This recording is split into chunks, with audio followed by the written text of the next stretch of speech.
Ciaran here, boxing Bants. I'm in the lovely Macho Gym in Ballymount. Lovely little spot here. And I'm here with obviously Eric, Lily Lightning Donovan.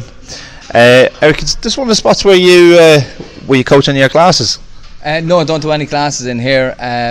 This is just my boxing gym, so it's nice to actually to have them separate as well. I do most of my classes around the Thai and around the Kildare area, but this is just specifically boxing where I come to do my training. And in a way it's good as well, because if I was doing classes and if my work was here as well as my boxing, it'd be just a little bit confusing and probably somewhere you want to just kind of leave behind. So when I come in here, I know I'm getting down to business and getting down to the real nitty gritty stuff, and you know, that's the boxing. And fair play to Macho Gym, they've been an incredible support to me, and great crew, great gym here, and just delighted to be associated with them. Yeah, it's great. I tell you, when you go around to interview different boxers, you always find these little gyms that are tucked away and are always really well kept, and boxing gyms seem to really utilise these small spaces that they have, you know.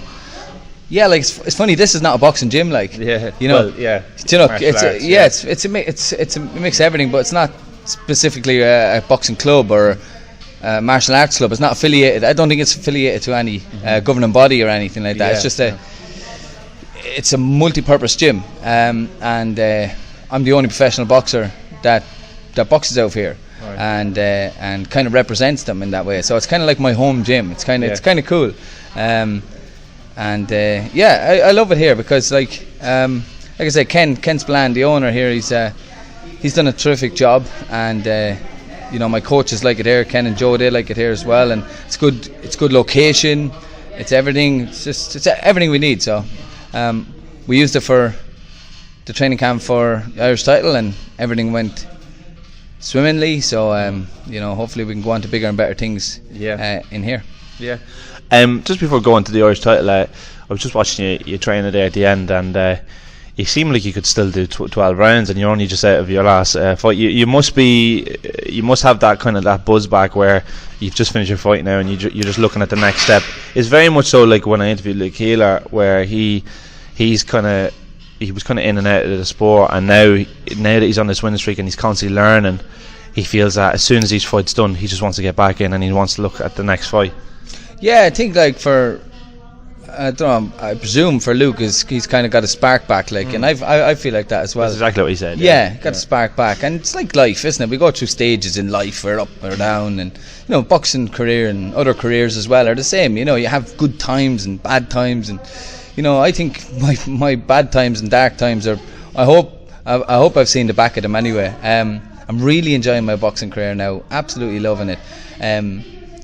I think coaching makes a lot of difference as well. I've got two great coaches who are passionate as well, you know, Ken and Joe, and even with today's session there, I'm trying to impress Joe and just trying to impress him on you're talking about the last round, how I seemed like I'd go for another few rounds to you, but inside I was feeling the pressure. I was feeling the... Joe seems to be ramming in the poker face. 100%. You know, feeling fatigued and stuff. But like, it's about the psychological battle as well. Like, you know, I'm not tired. You know, I'm stronger than this. I'm trying to get faster, trying to get stronger, trying to get more powerful, even in the last round. So, no, but that's attitude as well changes. You know, it's about what can you control, and the great thing is that we are in control of how we think about things, what kind of attitude, what kind of approach we're going to have to things. You know, we can have a professional approach, or we can have a mediocre approach where we're just not interested. You know, but that the book lies with you all the time, and thankfully for me, I've kind of switched on a little bit more, and that hunger and passion and drive is back. And once you have that, it's very going to take a hard thing to stop you. I think that's one of the main things you see. Well, I've seen from interviewing different boxers that the very best ones seem to take responsibility for their actions and whatnot, and I feel that the ones that have the talent and maybe could push on, they don't like to take responsibility, and I think it's very much looking at yourself and you know, self-evaluating yourself as a person when you walk away, to challenge yourself. You know what I mean? I think one way you don't better yourself is when you make excuses for why other people are successful and you're not, really, you know. Yeah, well, I mean, like, boxers, like, they're stubborn kind of people, but they're also very egotistical people as well. Like, you know, it's a selfish kind of a sport, and we never really want to say we were beaten. If you'd speak that the majority of boxers will tell you they lost because of this or they lost because of that. It was a bad decision, or they only had a few weeks training, or they were injured, or there's very few boxers that will come up and say to you, I was beaten because I wasn't good enough. They find it hard to say that. And you talk about responsibility there. They need to take responsibility. Some boxers need to take responsibility for themselves, for their actions. Like, I suffered the consequences of my own actions over the years, and in a way I was probably good enough but wasn't good enough. Do you know what I mean? Because you have to marry up the talent with hard work, and I had the talent but I wasn't working hard, so I had no excuses. But now today I'm aware of that. I realise all of that, and it's about no regrets. It's about giving absolutely 100%. And I think if I get beat in any of my future fights, it's going to be because I'm not good enough. It definitely won't be because I didn't train hard enough, or I didn't want it as much, or whatever. But I'm going to give absolutely everything I have from here, this point on to the end of my career. And I really think I can achieve something very special. I think there's a bit of a pattern kind of. I wasn't planning on saying this, but it's just that you just struck a chord with me there when you mentioned that about responsibilities and people's actions and stuff. There's a pattern developing, I think, into amateur boxing, even more so in Ireland, where people are talking about robberies and bad decisions. And I was just going to go into that anyway. Yeah, everybody seems to be, I'm hearing so much of it lately. People need to stop this. People need to wipe this out. Need to just have a look at it different, Sure enough, fights are close, they are close, but like there's some lads screaming robbery, when I don't see a robbery at all. I see a lad making a hell of a lot of excuses, and many people, they need to have a look at themselves and take the decision out of the judge's hands the next time. The next time you go in, blitz that guy, blitz him, give the judges absolutely no chance of taking this fight away from you. It's just, I don't know, I find it's an excuse and an easy way out, and the sooner the better people change that mindset, then they'll start focusing on what will get them over the line. I know we're going quite deep here. I wasn't planning on doing that, but I've seen it. Myself, I've coached football, and I'm sure your fiance Laura, she's a teacher and educator. She's probably seen it as well. But one thing that I've understood, obviously from professional ranks in football and boxing, people that obviously, these are people that have a lot of money on the line and things like that, and managers whatnot will always look to a referee for decisions and that. But then I see that crawling into youth, and now kids are using that as an out, and they're not walking off taking accountability. If there's a penalty or there's a bad decision made in a boxing ring, it's like, but what could have you done in the lead up to that? There's always something you can do, and I've found it a lot, even in some friends that I have that grew up maybe without one of their parents, or had something in their life where they didn't have someone kind of to look up to. That responsibility was never there for them. They never had it accordance to their actions, and I find that now with the youth of today, it's very important now that the one thing, responsibility and truth and honesty is above everything. It's easy to direct the blame to somebody else, because then that takes all responsibility away from you, and then that gives you an easy passage. No, you got to get down. You got to say, no, look, I got to change. I got to look at. I got to approach this in a different way. I got to work harder. I got to, there's something I can do to make it hopefully find a different outcome, a different result. I agree. And even at our age, like at my age, I'm still trying to do that myself. Like even like even yesterday when I was texting you, and you, I'm always texting off the Boxing Bants page, and I never introduced myself to you, and you raised that to me. Someone else could have said, what you're talking about, but I said, what, my man would fucking kill me if I didn't. Do you know what I mean? Like, that was the first thing I said, and I said, I have to be, more responsible with things like that, and that's what I mean. Even the smallest things like that, Yeah. No, like honestly, I wouldn't say, I'm not going to say I was joking. I was serious. No. I don't mean that at all. I just mean as in things in life where I have friends or you have kids like that, and you just say something like that to them, and straight away on their back foot, like, Yeah, you know, like you can't talk to me like that. And I think I would think to myself, like, how are you ever going to improve yourself as a person if you don't open up to criticism? You know, it is. We need teachers in life, and teachers come in all shapes and forms, and they're in every aspect of life. You know what I mean? Like, I never met you at all yesterday, but I gave you a little life lesson. But I felt like I was compelled to do that because it's just how it transpired. Joe, I was speaking in my last fight, I was in the dressing room for the day of my Irish title fight, and we were warming up, and I'm supposed to be in a good place, and I talked over Joe when he was talking. Just said, please don't talk over me again. And like, I want to run for the doors, right? I want to say, what the hell? But Joe's like that, you know what I mean? He just says what he feels and what he thinks. And I was like, okay. But I learned that about him, but working with him like over the while. But it's, we need to be teachable and approachable in life today. And you hear so much about, you'd often hear Bernard Hopkins talking about there's not many teachers left in boxing anymore. There's loads of coaches. Too many padmen, not padmen and coaches. But it's important, you know. I think it's important to have teachers like that will teach you about what's right and what's wrong, about mannerisms and about discipline and about respect, but not only say them words like in a way of saying them like, oh, boxing's a great discipline, boxing teaches respect. How is it great discipline? Tell the kids why they're, you know, tell them when they've been disciplined, give them credit for the discipline they've shown, because they just think discipline's a word. They don't even know what discipline means. And even younger kids growing up, if you don't have good education, or if you don't have that kind of teaching reinforced from parents or elder society or whatever, people influence people who would influence you in that positive way. If you don't know growing up, you're still not going to know as an adult. So you need sometimes boxing teachers and boxing coaches who to make you aware and teach you about these things. And you've got two types of people. You've got people who will respond to that and be open to that, and you'll have other people who will be very defensive against that and say, how dare you, what do you mean, like, you know, and they'll be running off, you know, and that's a defense mechanism, you know, because they feel like they know it all, you know what I mean? So, it's all about learning and evolution and life, really, isn't it? So moving back into boxing, so your last fight for the Irish title, as Andy Lee called it, a punch perfect performance. You dropped Stephen with that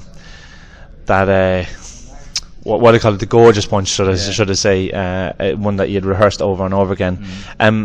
Reflecting on the performance, how do you feel in terms of, are you critical of yourself? Are you now thinking I can always improve, or what's your thoughts now after the fight? Yeah, it's a good performance. Like, happy with the performance, and happy with the result, the knockout win, the full house, live TV, everything went really well. The tickets sold, the sponsors on board, everything was just really, really good. But looking back at the first 3 rounds anyway, there's definitely areas that I could improve on. Actually, the whole, I stopped the fight in the 4th, but looking back, there's different areas of the fight that I can improve on. Absolutely, there's no doubt about that.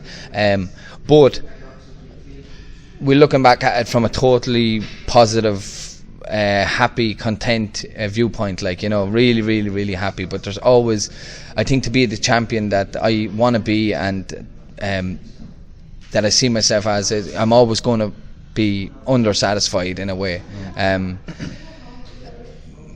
Because I want, it's that perfectionism I'm chasing, you know what I mean? It's just, I'm chasing that, even in the gym, you just want to get things absolutely spot on, so even when they're fractionally out, I should be very happy, but I'm not. But, it's a work in progress. Yeah. I found it really interesting. I don't know if you know this now, but Andy was interviewed on Off the Brawl. Now, this is when you weren't on it. This is when they were looking at the whole card. But he said how he was speaking to Leonard just before your fight, and Leonard was saying that it would just be perfect now if I'd really like it for Eric to win either by stoppage or knocking the guy out. And Andy was speaking to you, and he said, you're trying to convey the message to Eric in a way that he's not, there's enough pressure on a fighter already, and he was thinking to himself, if I don't know if you remember this conversation, but he was saying, if it starts getting to the point where it's quite even on the 7 or 8 round, and you notice him dropping a little bit, try finish it there and then. He was trying to say it in a way where he wanted to, but he said that you clearly had other ideas in your head in terms of you went there and just fought your completely own fight, and it was even miles better than what everyone thought it was. Was that in your mindset? You wanted to stop it very early? Look, it's professional boxing. It's kind of the unspoken secret. Like, it's a knockout business. It's a stoppage business. It's a blood business. It's a brutal sport, and people want to see knockdowns. They want to see stoppages. That's just the reality of it. They're a very aggressive fan base, and obviously from a coach's point of view and from a boxer's point of view, your ultimate objective is to win. Just win. But in the back of your mind, you always want to win in style. Always. You never want to win on points. Never. You always want to knock a guy out. You always want to stop him. And that is just the truth. And if at some stage you can't knock him out or you can't stop him and you get the win, it's great. But trust me, every single professional boxer, when they step into the ring, they want the best winning performance, and the best winning performance is a stoppage or a knockout in professional boxing. So just going back to when you turned pro, obviously there was a little bit of a gap, probably am I right in saying about 3 years between amateur and pro, and you had a few injuries and things like that. What was it that made you, because maybe in that time, I don't know, maybe you weren't interested in boxing, but what was it that made you go, you know what, I'm going to turn pro and go have a go at it? What was it that made you make that decision? I started going out with Laura in 2014, and I'd retired in 2013, and there was no big official retirement kind of report or anything like that, or disclosure. It was just I went back into education and I started kind of just trying to get my life in order as well, and because at that time, I didn't have any work experience, didn't have any education, nothing like that. So I just said, hey, you got to get some sort of get onto the wheel of life, or the ladder of life, you know what I mean, and try and get up a few rungs on the ladder. Bit of get involved in society, some develop Eric Donovan as a man, not just a boxer. And so when I started doing that, I done a little bit of training over that 3-year period, and Dom asked me, Dom O'Rourke, boxing, my amateur club coach, to do an exhibition. I'd done 1 or 2 exhibitions for him, and I discuss. We'd watch a lot of boxing on TV and stuff, and I'd be saying to Laura, I boxed that person there, or I boxed that person there, and I'd be also looking back at my amateur career with regrets as well, thinking I always had some sort of crutches on the side, or I was always distracted, I didn't give 100%, there was always something pulling me by the wayside, something influencing me in a negative way all the time. Never shook off that and gave it a really good go. And then when we were chatting, she turned around and said to me, but you're still young enough, why don't you give it a... Because I'm telling you, the conversations I was having were getting more frequent, and then I started, what if, I start thinking, and then I realised in 2016 that I'm only 30 years old. I can give it a shot. I've never been this healthy. I've never been this free in my life. I'm free from all the kind of crutches and distractions of life, and I'm mature. Have a bit of an education to fall back on. I've opportunities. I've a different perspective on life. And this all helps you to perform better as a boxer and a man, because you need, I remember Andy Lee saying that he spoke to Zor Anti before about, Zor, do you need to be intelligent to be a good champion? And Zor said 100%, you have to be. And I kind of felt I was a lot more I was tapping into the intelligence I had as a man and as a person and as a boxer. I said, hey, let's go back to this. Let's give it a shot and have no regrets. And that was it, My grandfather always said, youth is wasted on young. It's not until you're later in it. He's so true. You can't put an old head on young shoulders. It's so true. And to be honest, I think I'm boxing better now than I ever did as an amateur. Ever. To be honest with you, I've won an awful lot as an amateur, but I sometimes think to myself it's an absolute miracle that I won what I won and achieved what I achieved, because if anyone if anyone knew the true extent of the kind of parallel life that I was living while doing all that, you'd be like, what? How is he doing that? So you know, and then I look back at that and think, I look back at it from a fun point of view, like, you know, wow, I achieved all that. Then I look back from another point of view and I say, wow, all them fights I lost and all them opportunities I lost, like the Olympic Games, not qualifying there in the Worlds and all, I look back with a little, you know, regret. Could have, you know, but look, I mean, it's the balance of life, you know what I mean? It's, you know, some you win, some you lose, but I'm just glad to be over all of that today and to be in this kind of chapter in my life. It's a great chapter. It's the best place to be, the present chapter, you know what I mean? And things are they're just going brilliant, from strength to strength. And I mean, I'm very, very excited and hopeful and happy about the future, you know, about what's coming down, you know. Try not to think too far ahead, but I'm in a good place, you know, and it's really nice place to be. I think the good thing about the pro chapter of your life is that, as you said before, you know if you lose, it'll only be because of your ability. It won't be because of anything else. And I know any boxer that has that attitude, and if they lose, only be when they recognise that it's down to ability, they'll have no regrets and they won't ever live with this burden over them for the rest of their life. You know, which is very important. There's nothing worse than someone saying, you know, if this or that, or that, you know, having all. Of course, you're always going to have regrets, but if you didn't squeeze everything that you had, I think that'll always limb over you. And that's why your pro career is almost like a completely different chapter to everything, you know. Anyway, sorry. Well, I just don't want to be one of those. In my own head, I don't want to be one of those sorry, sad, unfortunate, poor boxing stories.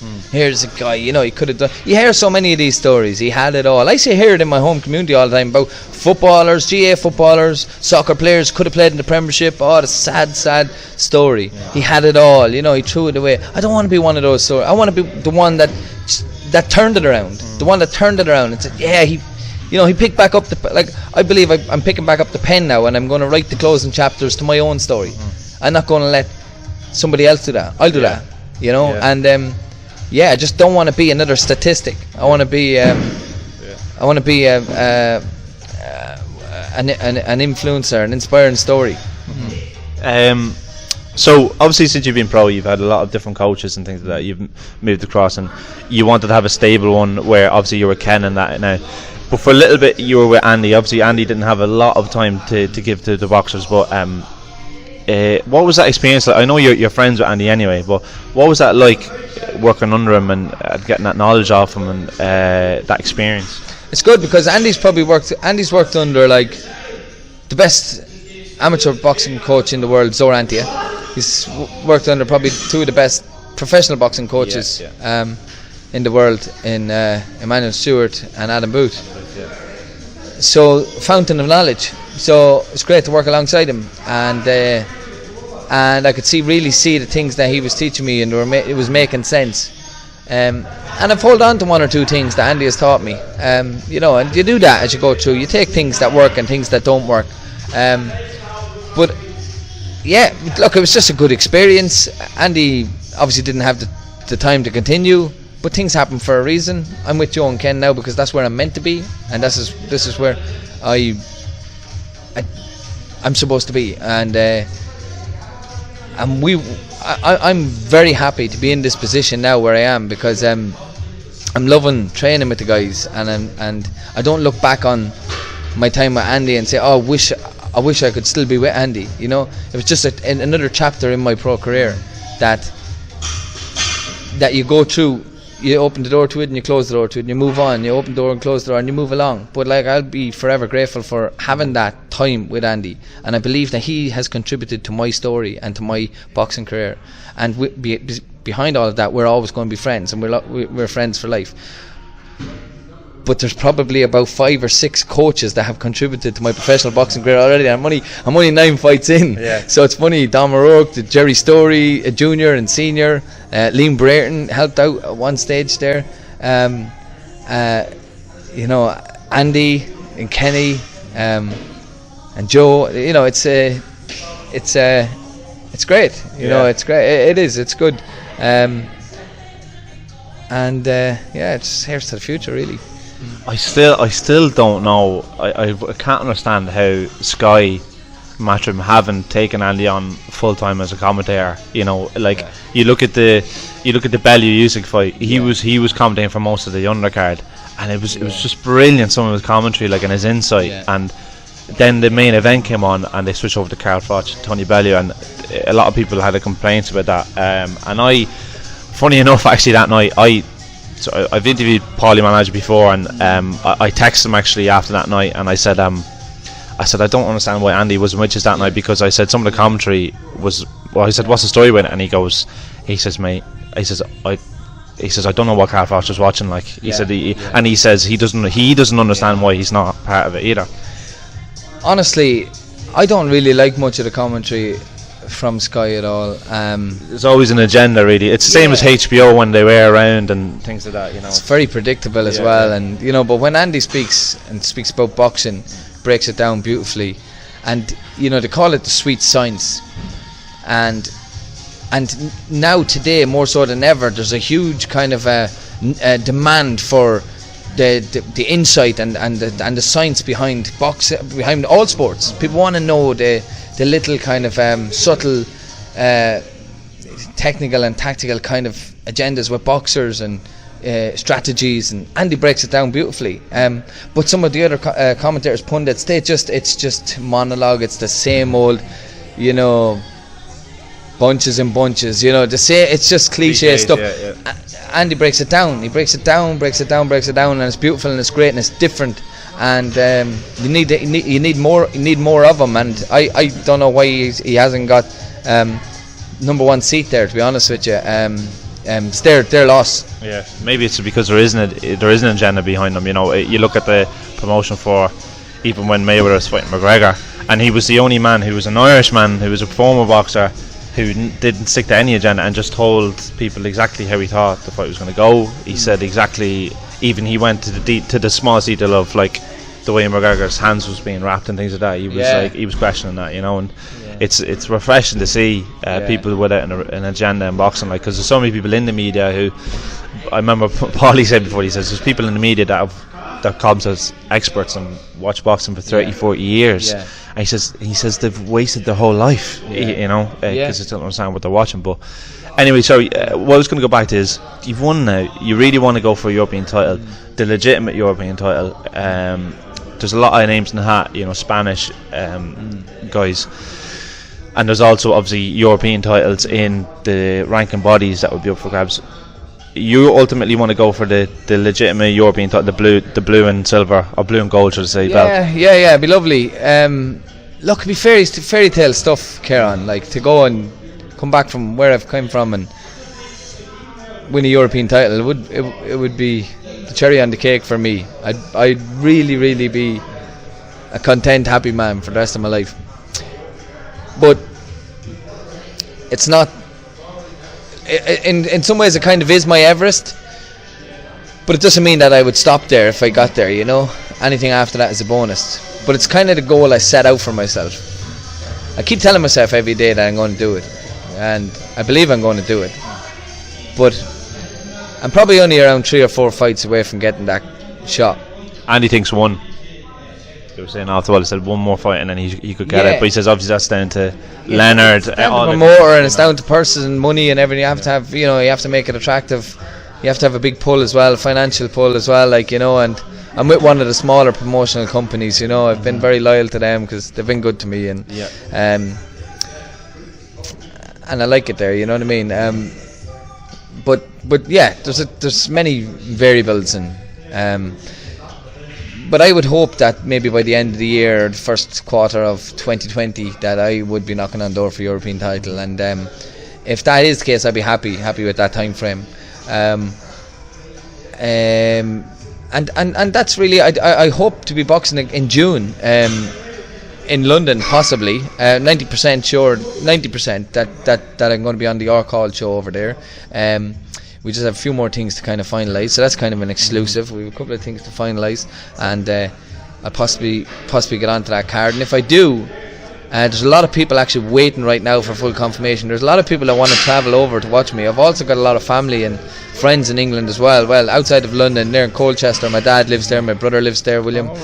So I've got cousins and aunts over there, uncles, and all living in around that area. So I could have a big crowd, a really big fan base there, and I'll be only going for my 10th fight. So that kind of, I want to do something like that, because I haven't fought outside Ireland as a professional yet either. So so a lot of people actually say to me, Eric, when are we going to get a night away out here? Like, you know what I mean? We're up and down to Dublin all the time. Have you got a night away? Any excuse, any old excuse to get away. But no, I'll hopefully have news within the next week on that. That's good. That's good. And it could open up so many doors for you if you do. You look at James Hennison, who fought for the Irish title against Declan, and literally as soon as he won that, he was fighting for a European against Martin, and then boom, straight in for a world title. It's like risk reward. Sometimes you can be catapulted forward in a really progressive way, and God knows what kind of doors would open for you. I remember, sir, after my 5th fight, I think it was after my 5th fight, I hurt my hand in the fight, but I was offered a big fight in America straight after that against a guy that was 21-0 or something like that. It was massive for me, only 5 fights, because someone pulled out, but I couldn't take it anyway. But it just goes to show you that these opportunities are there, and to be ready when they come up. Just be ready, because I might have to step in on someone's card, because I'm not, like I said, with one of the world's biggest or leading promoters. You've got Matchroom, you've got Top Rank, Golden Boy, these big promotional companies. They might just need someone to come onto their show one of these times, and I could get a phone call like that anytime against a big scalp. With Top Rank and ESPN now involved in MTK, you could at any point you could end up on one of their shows like that anytime. And I know that all of the advantages would be against me, but if I was ready to go, I could go over and cause a big upset. So these are the kind of things that can happen.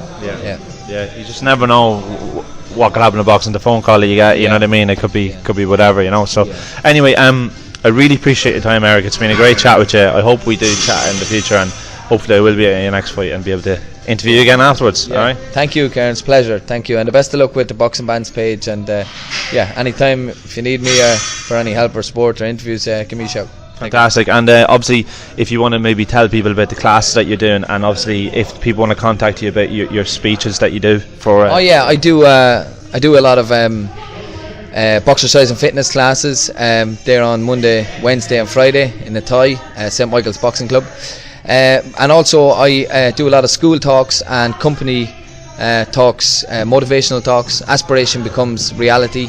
They cover everything from adversity, leadership, high performance, making a personal change, and resilience, and all those kind of things under the umbrella of kind of well-being and motivation and being at your best. So if anybody is interested in having me come speak at your school or your company, please just get in touch. Just through your Facebook page or Instagram? Any social media? Social media or LinkedIn or any of that. You'll find me. Alright, okay, well, thanks very much, Eric. Alright, thanks, man.